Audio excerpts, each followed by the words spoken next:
Hello, everyone, and thank you again for taking time out this afternoon to join us for the first chat with Chris in a green shirt. So congratulations, Chris, on that green shirt. It looks a little bit better than the red one, in my opinion. What an interesting episode that was. That was fun. The first thing I want to bring up, we always talk about the challenges and whatnot when we start off these discussions, but I think this time I really want to talk about the people. Great. Gabby was eliminated.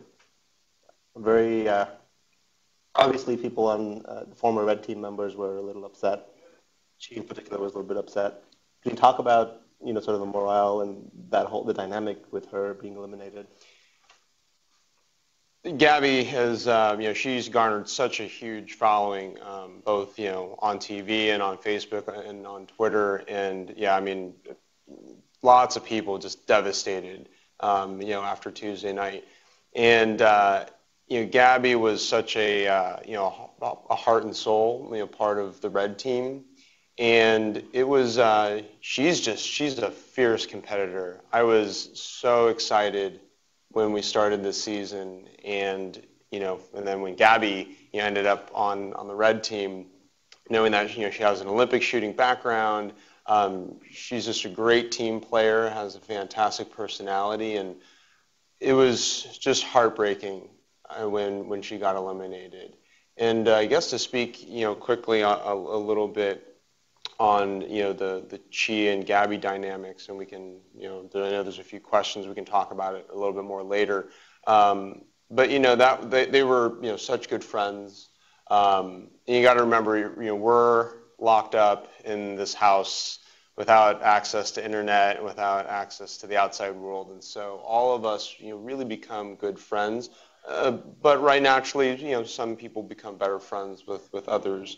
And so, Chee and Gabby were clearly really good friends, and it wasn't something on TV. It looked like it was something that, hey, right, all of a sudden Chee and Gabby are friends. No, like this was something, right, that over the course of, I think in real time, let's see, this was episode 9, so right about 3 days per episode. So we're about 4 weeks, living in the house together, and Chee and Gabby were very good friends, and I'm really glad that they highlighted, that part of our cast, because it is a competition, but it is also a really unique opportunity to meet different people and make friends that in the normal world, right, we may have not run into each other.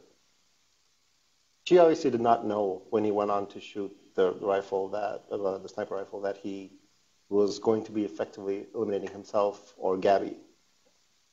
What happened there? Did you get a chance to talk to him about that?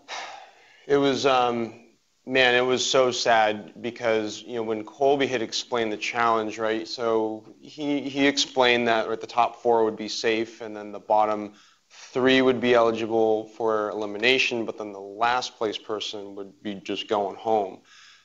So while we all knew that, we didn't know what the sort of the sitting and standing order, like what the sort of the bench meant or didn't mean. So, when Chee was walking, what they didn't show is, right, they didn't show all of us like walking up to the gun. Sometimes they just like cut to a scene where we're just literally, right, Colby says go, and we're, get down on the gun. But, when Chee had walked by the line, his head was just, it was in the game. He was focused on the rifle. He was focused on, the challenge at hand. And it didn't seem apparent that he knew, he didn't notice that Gabby was on the end standing, and I don't think he realized what that meant. But the rest of us obviously did. And so while Colby was up there, chattering away, the rest of us in the back, like we were all kind of giving each other looks, just, kind of like, oh my gosh, like this is going to be pretty bad, right? One way or another, one of them is going home, and everyone knew how good of friends they were. So it was particularly, I think, dramatic for the cast members, right? Because we're just waiting to see, gosh, how well is Chee going to do and what's going to happen next. And in the breakout interviews during about the individual challenge, you said that you weren't feeling that great because your time wasn't the best. and you were worried that you might get eliminated, and then Gabby performs worse than you do. Are you happy? Are you sad? That's kind of a hard place to be. It really was a mixed emotion situation where, I'm there to win, and I know if I'm going to win, everyone else is going to have to go home at some point, and there are going to be people that are my really good friends, or people that maybe not so much. But regardless, right, everyone's going to have to go home if I expect to win this thing. And it's easy to say that, but right when it comes down to moments like this, where right, like Gabby is now, she's the one at risk, and that sucks. But I mean that's just the nature of the beast. Let's talk about the practice. 750 yards, it seems like a small number, but it's obviously really, really far. Mm-hmm. Take us through that. What do you see when you look through that scope? And were you a little concerned about the long-range shot? When you're looking at so I have a little bit of long-distance rifle experience. I own a Barrett M99, which is a real big-ass rifle, and it's chambered in 416, and it's a great gun. So I've shot out to 1,000 yards before. I don't have a ton of experience. I've maybe sent 200, 250 rounds downrange, and like my scope it's not the greatest scope. That Night Force scope on this rifle though is in that sort of upper tier of scopes, and so when you're looking through it, the new thing for me was being able to see these heat waves. So you got to remember this is like early September, dead heat of summer. It's triple digits, so that actually helped us a lot. Like you can use flags or other trees or bushes to gauge the wind, and you got to remember over a distance of in practice, right? So 750 yards, you can have one wind gust going in one direction, let's say 200 yards, and then at 500 yards, the wind could be blown in the opposite direction, and you just sort of have to do some napkin math and kind of gut feel to really dial it in and make the shot count. So you did pretty well at the practice session, and then along comes a challenge twice as far, and you struggled. What happened there? I think the main thing that really just sort of slowed me down was I remember not feeling a lot of pressure. I just remember feeling confident and maybe even overconfident that I was going to do well in this challenge. Something that they didn't talk about on air was that pretty much no one else in the cast had shot out at distance except for William.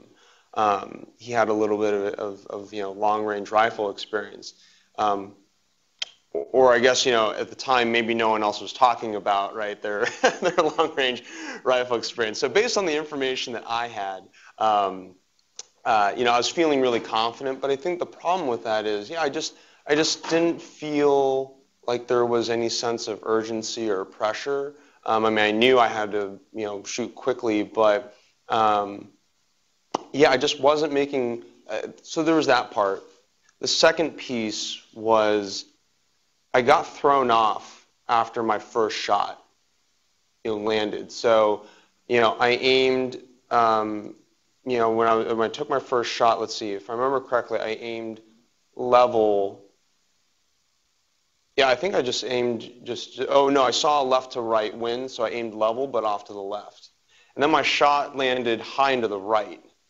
And so I was not expecting that to happen, because in my mind, okay, well, if I'm a bullet would normally travel down, right, the farther it goes. So for me to be, aiming, sort of level with the target, and then the impact point to hit above where I'm aiming, my mind just sort of had a problem interpreting like what was going on.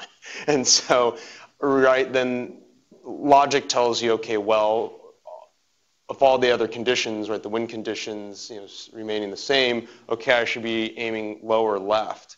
And I think the main problem here with me is I wasn't making large enough adjustments. I was being really conservative.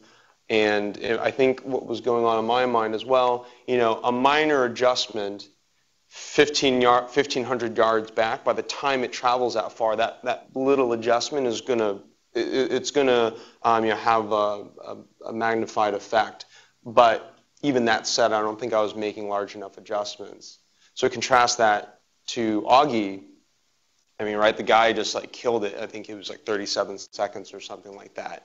And, he was just making larger adjustments, and obviously it only took him 3 shots. So let's talk about Augie. You knew your time, 2 minutes and something, and then Augie comes along and nails it in 30-some seconds. He's the third shooter. So what are you thinking? You don't know how anyone before you has done. You obviously don't know how anyone after you is going to do. And so were you concerned at all at that point? Did you, first of all, right when you found out about your time, did you know that was good or bad, or where that stood as far as? In my mind, I was gunning for a sub 1 minute time, and so when Colby told me 2 minutes and whatever 2 or 3 seconds, I kind of had hit the internal panic button, because I'm like, well, that was more than twice what I was hoping for, and knowing the other shooters and how good a lot of them are, I was not pleased with my time at all. But what was weird is I remember shooting, and I felt like when I was done, I felt like I had done a sub-minute run. I don't know. I must have been in some sort of like time warp, or just some sort of time distortion field where time felt like it was going by so slowly, but obviously it took much longer than I thought. So then there's the nomination discussion. And it seems like there is no discussion. You guys stick to your performance-based nomination rule, and Kyle and you were nominated before anyone even realized. In fact, when I was watching the show, I got distracted for a second, and the next thing I look up, I see you throwing your hands up, and then my roommate tells me that you're off to nomination. I couldn't believe it. So I think this was one nomination discussion where it honestly did not last very long. As we've talked about in previous Q&As, sometimes these nomination discussions can go on for a good hour or so. We do have a little bit of a time constraint, just depending on the schedule of the day. If we need to get to the nomination range before the sun sets so they can film the footage. But in this case, yeah, it went by super quick. And from my perspective, I was wanting to have some discussion around, hey, right, everyone's performance for the entire competition. Still keep it performance-based, but not just on this particular challenge. There's of course merits to both ways, and like I mentioned on TV, it's like once there's enough momentum, right, where there's sort of two people's heads on the chopping blocks, right, everyone else is like, well, right, it's not me, so I'm just gonna go with the flow, right? Let's send Kyle and Chris to elimination. So you guys walk all over to the nomination range, and things are going according to plan. And then you go up there and shoot William's target. Were you looking to make enemies there? What was going on? No, it wasn't. It was not about making enemies. It just, walking up to the nomination range, I was planning to shoot at Kyle's target, and go with the group plan. I mean, I can't really say team anymore because we're not really a green team. And it's so interesting when Colby has his chatter dialogue with all of us. Most of the time, it's inconsequential. It doesn't affect the outcome. It's helpful to kind of throw in a little personality, right? And personality, Colby's personality, but then also, I get some personality from the cast members. And I was just shocked when William started talking about this whole middle of the road approach, and I was like, wow. I mean, I just remember sitting there, and the hardest thing for me was, waiting for my turn. And I was just sitting there thinking to myself, should I change my vote? Pros and cons of doing that. I wasn't so much thinking about, do I think I could beat Kyle or beat William? My mind wasn't really there. It was more in the headspace of, how can we maintain the integrity of the competition? And from a sportsmanship perspective, it's like, I mean, that's just a poor attitude. And I'm not sure whether William meant to say what he said or come off the way he did, but you know what? I mean, we all heard what he said, and that's exactly how I remember him saying it too. Afterwards, I was like, because William and I talked after the vote, and he's like, well, I think you took what I said the wrong way, and that started to make me think, well, shoot, maybe I misheard him, and maybe he said something different, but.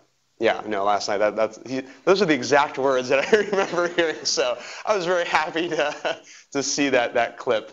I watch a lot of reality TV, like Survivor and whatnot, and every one of them has some sort of nomination for elimination, and generally, contestants on those shows vote based on their alliances or whatever it is, and such bold moves are not very common. Mm-hmm. You always see some sort of these people eliminating sort of the weaker members of the team or whatever. They don't make bold moves to do what they believe is right.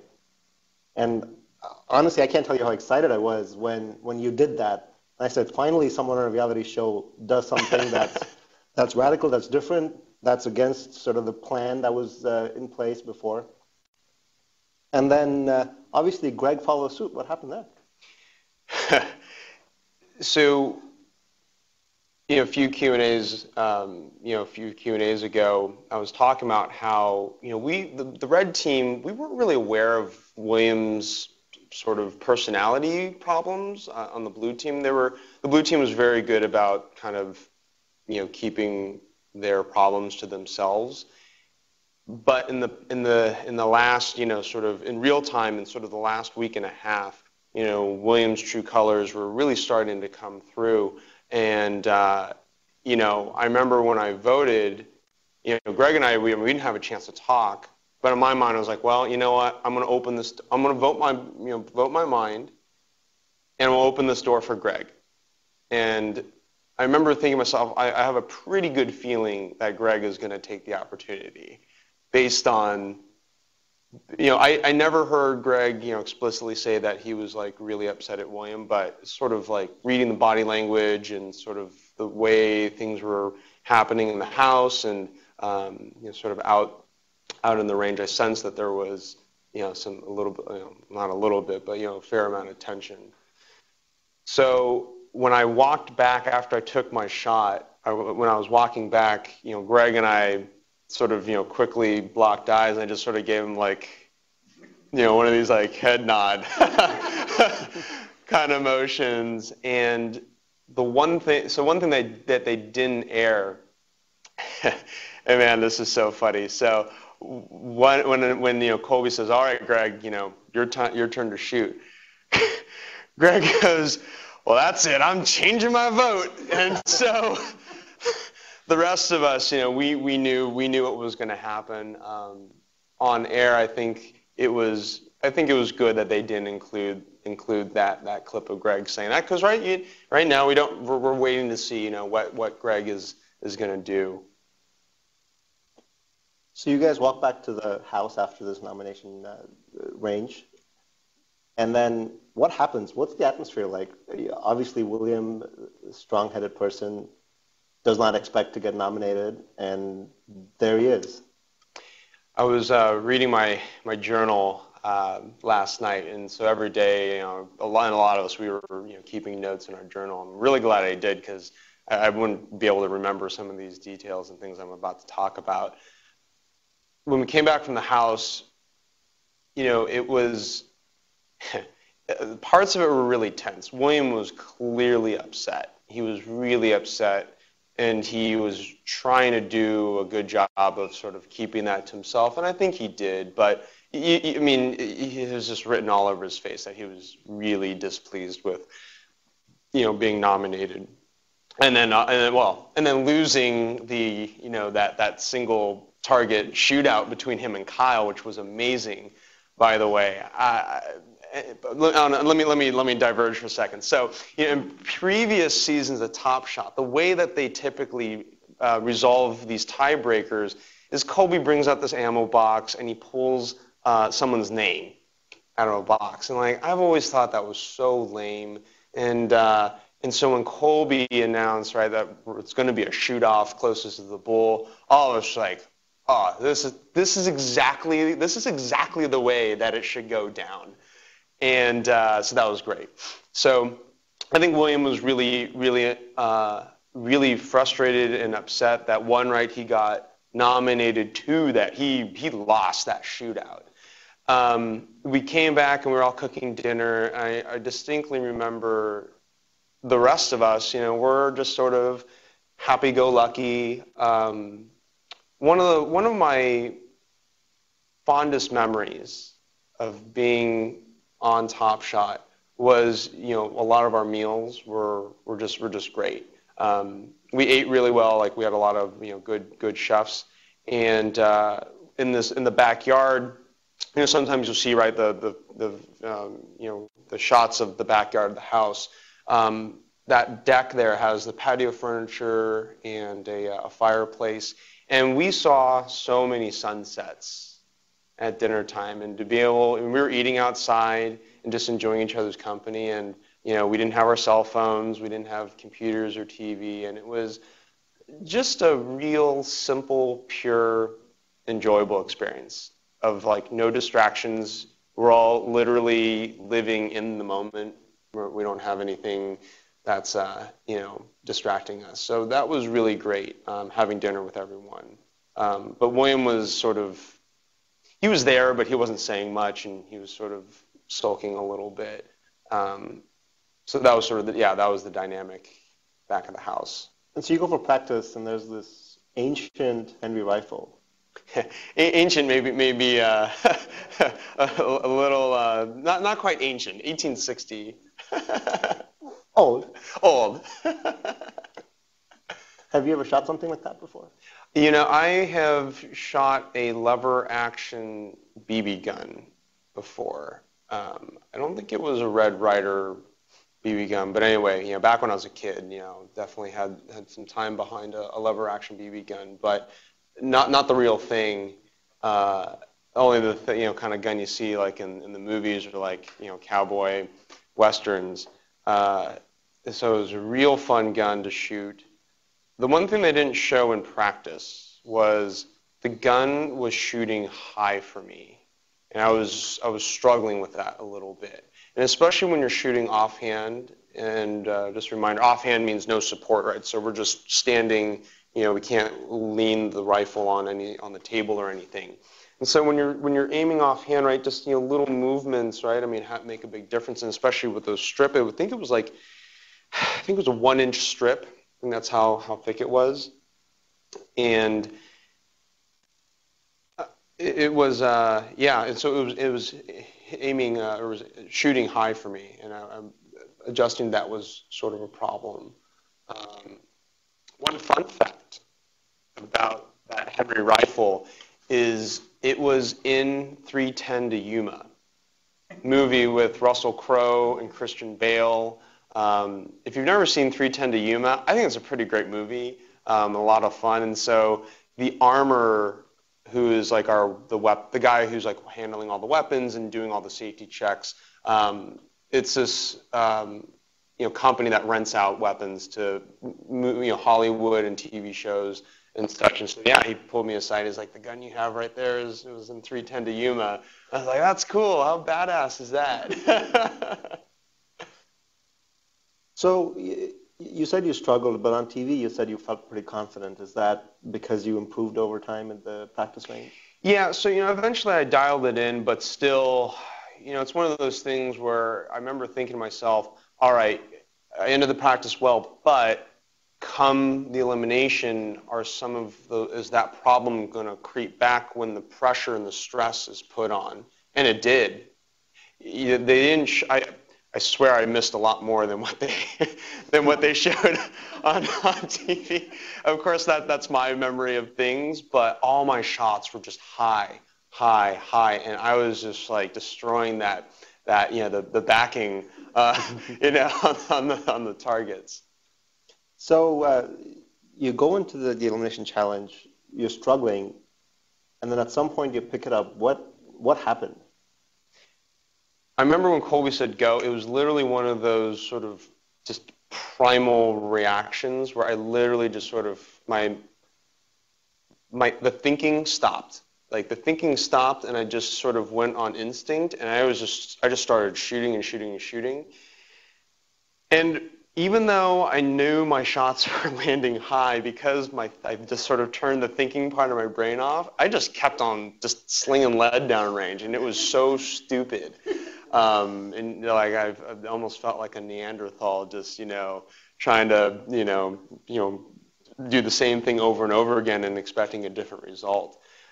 It wasn't until, Colby had said, Chris is going to need to pick up the pace. It was probably the one time this entire competition where I think Colby's chatter actually helped. Because I remember hearing, Colby was, behind me to my left, and I just remember hearing that, and I was like, wow. And, I wasn't really looking at Williams' targets. I mean, during my reloads, I would catch a quick glance, but I didn't want to look too long because I didn't want to miss loading a bullet into the rifle. But when Colby said, I need to pick up the pace, I was like, all right, like this is do or die. And if if I have any chance at winning this, I need to really start thinking, right? Not just shooting this gun, but really thinking and aiming and remembering that it shoots high for me. And I remember basically I wasn't aiming, I was aiming below the target, the ring. So it can be a very unnatural feeling if you don't shoot a lot to aim off the target. So yeah, I guess I got to give Colby a little credit here. So you and William are both down to the last target. And, I was sitting on my sofa literally holding on tight, and you run out of bullets. Yeah, wasn't that a great scene? It's like, last shot, like, click, like, oh, and, gosh. Yeah, that was horrible. And I knew William had bullets in his gun. Mm-hmm. And so now you have to reload. So do you reload, to max capacity? Do you reload a few bullets? Were you thinking about any of this? What was happening? That was definitely at the forefront of my mind. And so the Henry rifle, if I remember correctly, it can hold 12, but they told us to only load 11 because if you load 12, then there's a risk of it jamming. And for a flash of a second, I was thinking about Keith's elimination with the grenade launcher, right? He took the same approach of only loading 3 instead of loading a full 6, and obviously, he lost. And so I remember thinking, all right, well, I've got one target left. Do I put in one bullet? And right, like you said, Williams got rounds, and he's still shooting. And right, to take time to, flip the rifle over, there's this spring-loaded piece that you've got to push up, and you sort of lock it to the side, and then it opens up the loading chamber. And I'm like, well, okay, 1 shot, 2 shot, 3 shots. I'm like, well, I remember just grabbing a small handful of bullets, and then I'm like, well, I've got like sort of 3, 4, 5 rounds in my hand. I'm going to load 3, and let's just see what happens. So you loaded 3? I loaded 3. And you made the 3rd shot, if I remember right. So what they didn't show is, yes, it was my 3rd and final shot. Wow. That hit that target. And Colby actually had said, Chris, we checked your gun and we checked the footage, and your last bullet was the shot that hit and won it for you. And it's just like really? Like, are you kidding me? This is just incredible. That's amazing. Yeah. Well, good work. Thanks.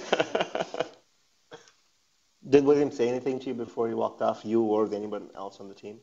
Pretty much, what we saw on TV was more or less, what was said. The thing that caught me a little bit by surprise was as soon as you took that last target down, there were people in the group, if you will, cheering, almost excited that you had won. Did you catch that at all? Did you? No. So when I finished, I literally had so much adrenaline going through me that I literally was just standing up there for probably a good 20 seconds. Colby was saying something about, come on down off the platform so we can film the next part of whatever. And I was like, nope, I can't, not yet. Not yet. I mean, part of it was I needed to kind of, come down off of cloud nine. Part of it also was I really wanted to savor that moment. I mean, I don't know if I've ever been any kind of experience like that where, head to head, I mean, well, especially not shooting. I mean, I don't shoot a ton, so I've never been through a head-to-head shootout like that where I was so far behind, the deck was sort of stacked against me with, William being a competitive shooter, FBI special agent who trains every single FBI recruit that comes through Quantico. And I just wanted to savor that moment and just sort of like, all right, everyone, like, be quiet. Like, I'm not going to do anything you tell me right now. I'm just going to stand here and enjoy it. So $2,000, have you already spent that? Yeah, I already spent it. So, they gave us all the Bass Pro cards, when we left. And so, part of it went to that scope that I mentioned last week, and bought a Remington 700 rifle in 308. So that's been a lot of fun. And then just some other, like a rifle bag and cleaning kit and kind of other, kind of accessories. Well, very good. Congratulations. I'm excited about the next episode. I'm sure people in the crowd have some questions, and we have a bunch of online questions. So Great. Let's open it up. Here, the microphone fell.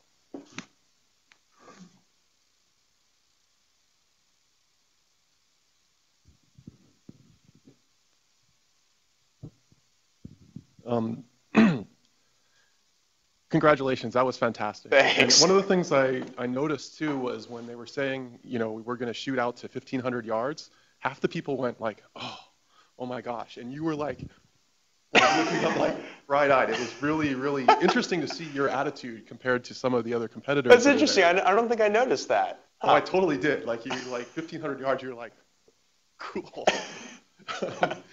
Anyways, how much magnification was on that rifle, the long-range rifle, on the scope? Good question. I didn't. I mean, I've never shot out to anything past like 200 myself, so. Yeah, I don't know. Let me try and find out.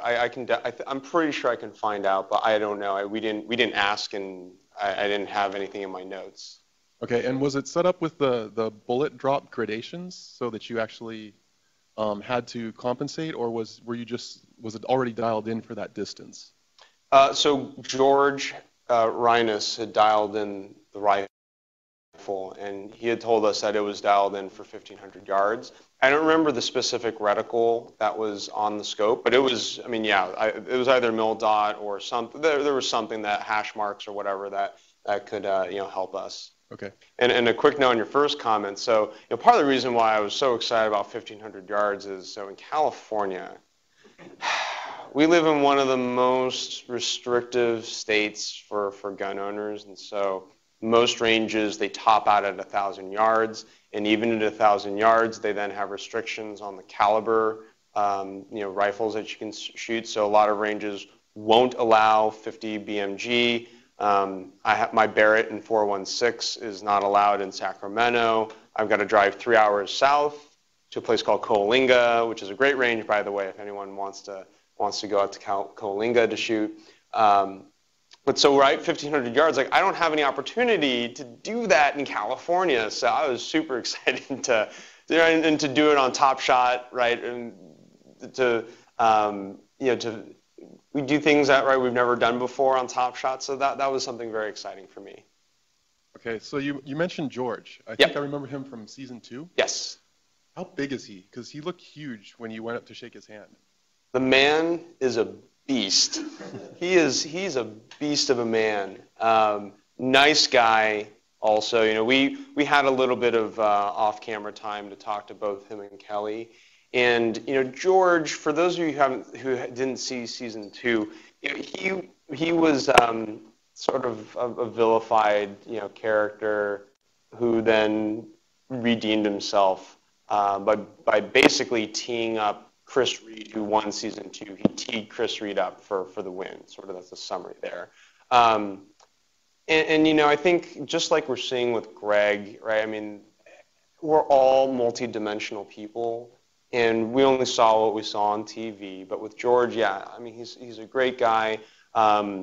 Actually, he IM'd me the other day to congratulate me on the win, and so we got to talking, and so I guess some fun facts. So he went to Rutgers for football, which was a short-lived thing though, because he got redshirted, and they told him he was too small. And he was telling me he was like about 205 pounds back then, and he was telling me after that incident, he never wanted to be told he was too small again. So he weighs like 240 pounds now, and yeah, just a beast of a man, but great guy, nice guy. We were talking about, hopefully we get to shoot again sometime in the future. And then you also discussed a little bit about dinner time. Mm-hmm. I was curious, actually, I wrote this down even before you mentioned that. What do you guys do for food there? Do you cook for yourselves, and do you give the crew a list of ingredients you want? Yeah, so in the kitchen we've got a notepad, and people can just write down their requests, and the production crew, they tell us, well, we don't promise we're going to bring you everything, but we'll do our best. And they were amazing. I mean, we probably got 80-90% of the things that we asked for, and they would go to Costco and get us really, I'm talking like the really good ribeye steaks, like the pork chops, and so they would just bring us the raw ingredients, and then we would have to cook it. And mealtime was great. It was the one time where we were all looking for distractions throughout the day, so cooking was just a good distraction. It was a team activity too, where some people would chop onions, or cut vegetables, or prep whatever, or go barbecue and stuff. So mealtime was a lot of fun, and we ate really well. Okay, and then the last question that I have here is, you're being very sort of cagey about not letting people know what happens ahead of time. You mentioned that you already used your Bass Pro Shop cards. Is that sort of something you had to be careful with about using that, or? So yeah, obviously, yeah, we can only talk about things that have happened in the past. And well, one thing, so Bass Pro, they have a website, so I actually just purchased most of it, online. So, and Bass Pro, they're a large company, and they've got a whole frontline, customer service, order fulfillment team. So I imagine they had no idea who I was. Very cool. Thanks. Yeah, thanks. Hi, I have two questions. First is there anything that Gary P. doesn't know? Oh, they're literally, and when it comes to firearms, man, the guy knows everything. It was so impressive. I hope that we see a little bit more of this, maybe next week.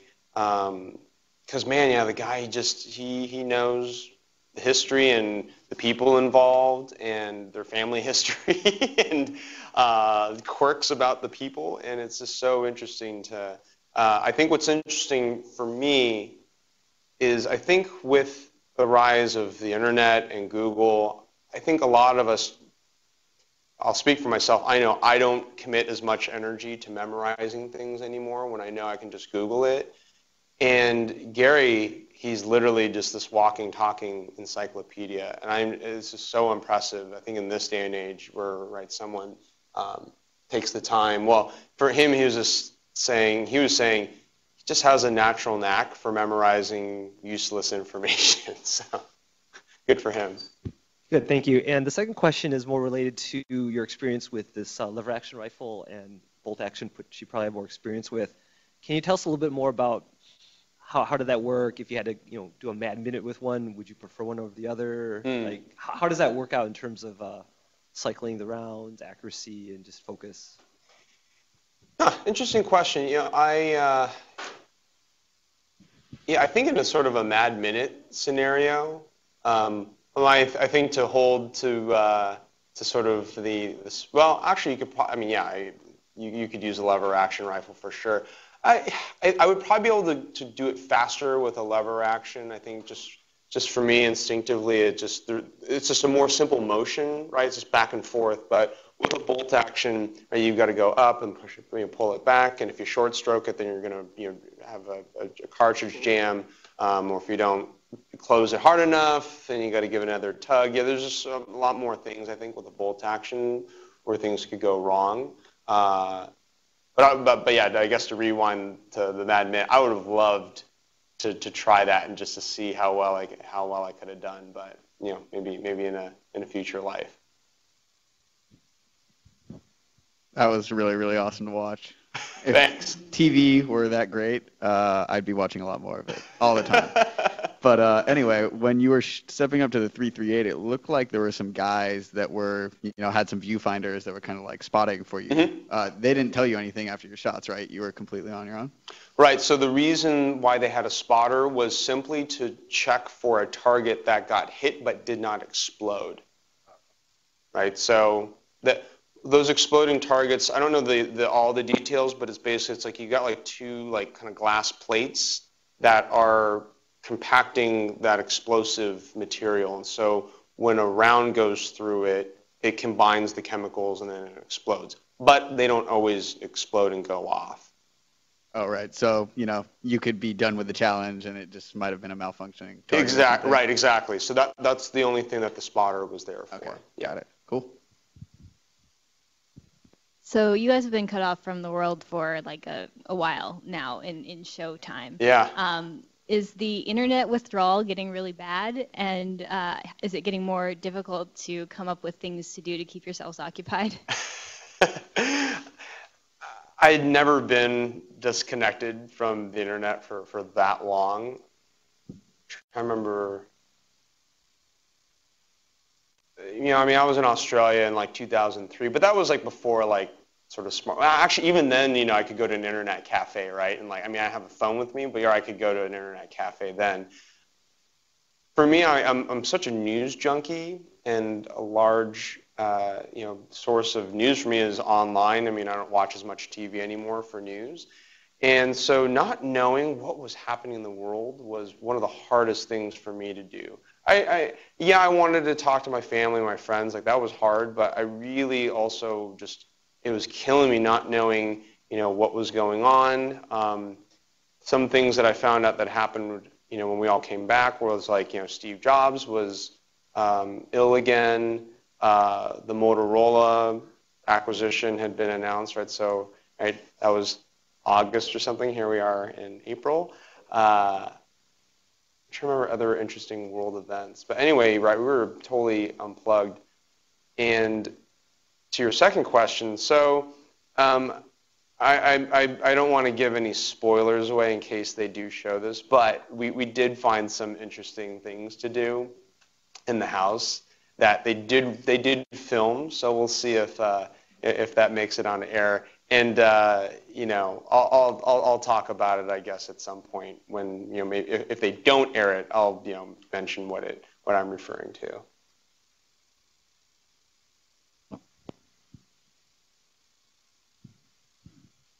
So now that you've transitioned to eliminating two people in the same time frame, how did things change? How did the dynamics change in the house?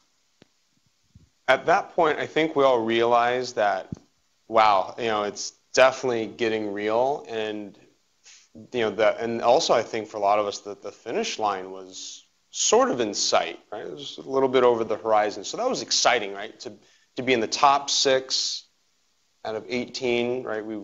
We're down to the final third of the competition, and we were very excited, all of us. And I remember we were all talking, and we were saying things like, right, at this point, any of us at this point, deserves it. We'd be happy, right, for that person to win. So it was, with William leaving, it was sort of the last kind of cloud hanging over our heads, if you will. And so I think just the general mood of the house, that combined again with like just the general being in the top 6 was lifted the moods, the spirit and the mood a lot in the house. Let's get to some online questions. Okay, great.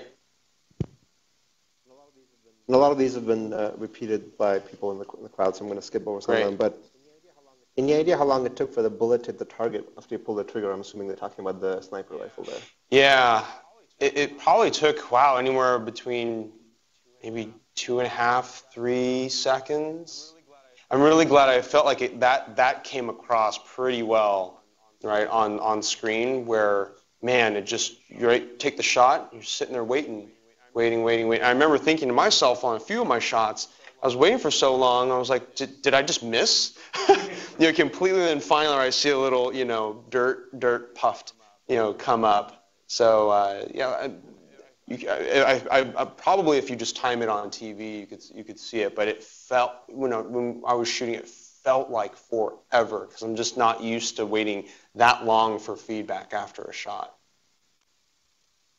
So now that you've transitioned to individual challenges, do you still feel the support of your cheering squad, like you mentioned at the last discussion that we had? Absolutely. And one thing that didn't air was, as much as I voted for William for what he said and his attitude, part of me also still had a red shirt on under my green shirt, and, I still have a real strong loyalty to my former red teammates, and also in particular Kyle as our team leader.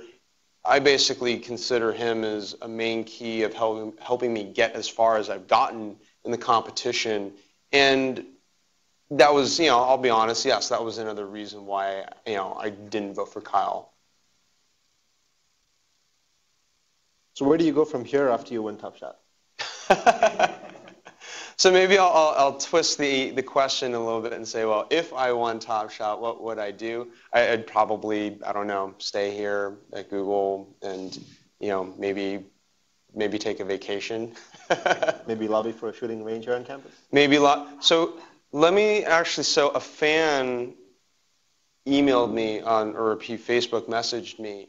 He works at Adobe. He's been at Adobe for 20 years, and for the past 12 years, he's organized a shooting league at Adobe. And like here at Google, right, we have a budget for like recreational activities like soccer and baseball and softball and all that stuff. And the Adobe has the same thing. And he told me, the group of them lobbied their recreational group. They get range time, range fees, ammo fees, and some even equipment fees like covered by Adobe. I was like, are you kidding me?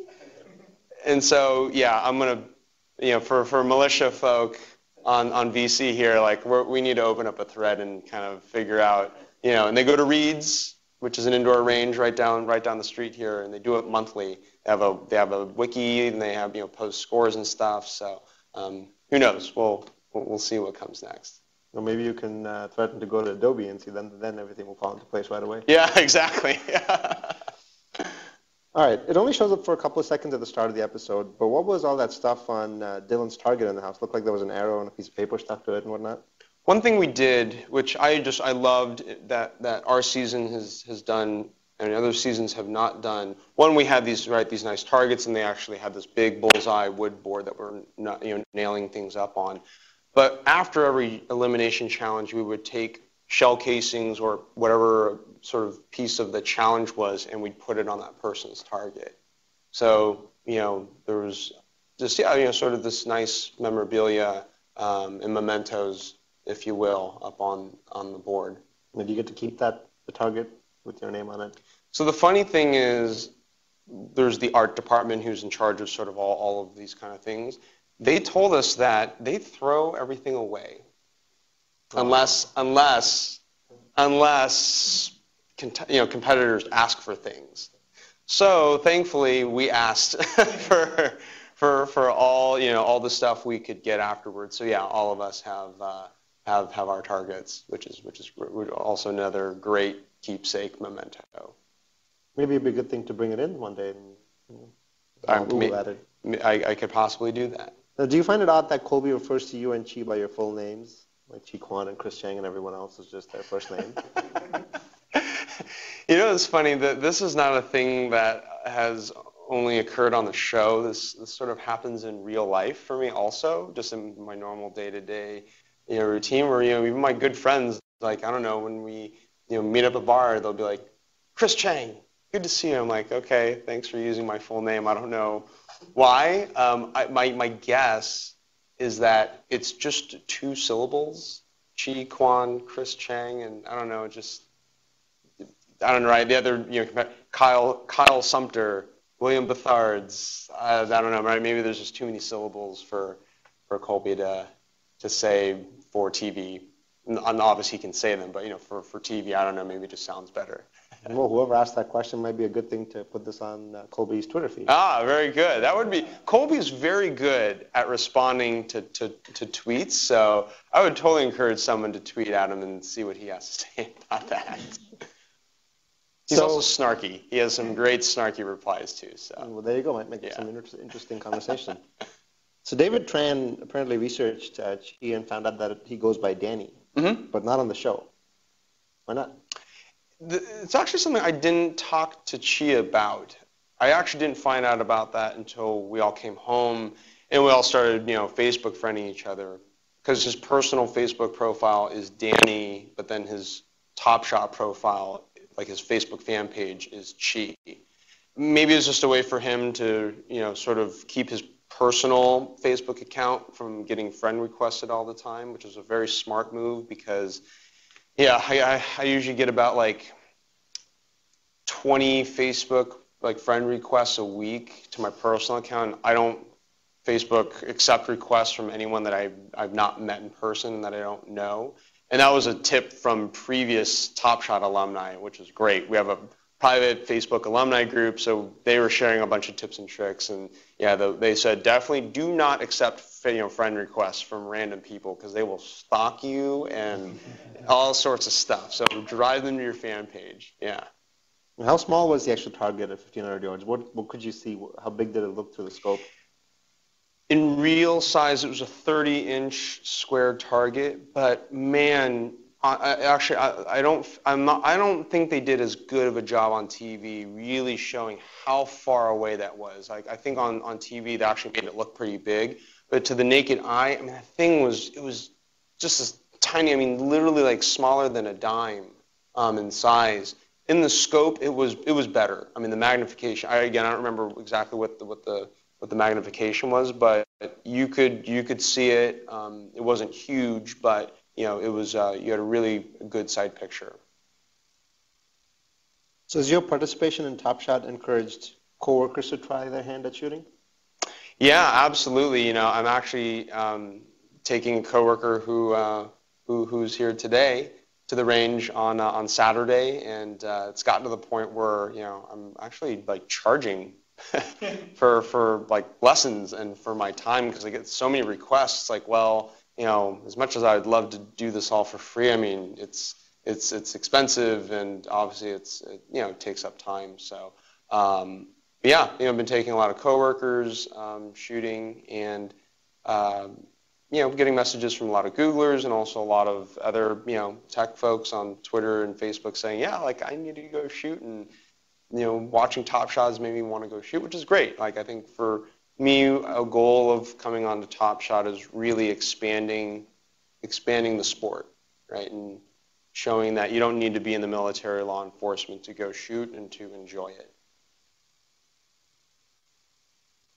So, you had to hide the fact that you made it to the green shirts. Now, how did you hide it? Did you just put this shirt away in the closet? What else did you do to keep sort of the progress you made in the show sort of a secret from people that are obviously close to you? And so I have a storage locker in the city with a bunch of other stuff, and so I packed all of my Top Shot stuff and put it into a duffel bag and locked it away so it wasn't in my apartment.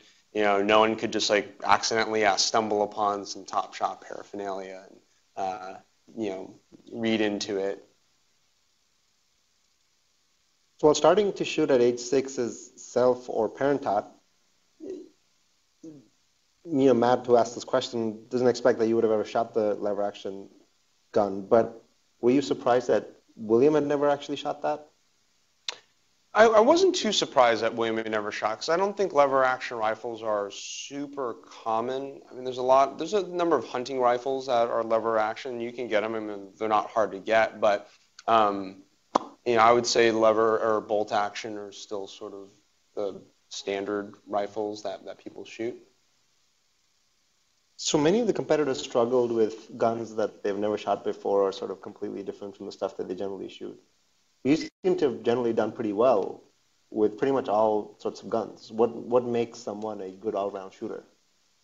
In my opinion, I think the fact that I haven't gone through extensive training and I haven't learned all of any particular set of habits, I think that was sort of an advantage for me because a lot of the competitors, especially when you bring in an expert, and right, the expert's trying to give some different perspective and to try and unlearn habits can be problematic. I think for me, at the end of the day, it really just comes down to zeroing in on the basic fundamentals of marksmanship: trigger control, sight picture, breathing control. These are all just techniques and approaches that you need to apply regardless of what you're shooting. Thank you, Chris. And I think with that, we'll wrap it up. Okay. Good Great. luck with the rest of the season. Yeah, thanks again, everybody, for coming, and hope you enjoy Tuesday's SWAT episode. It's going to be pretty great. All righty.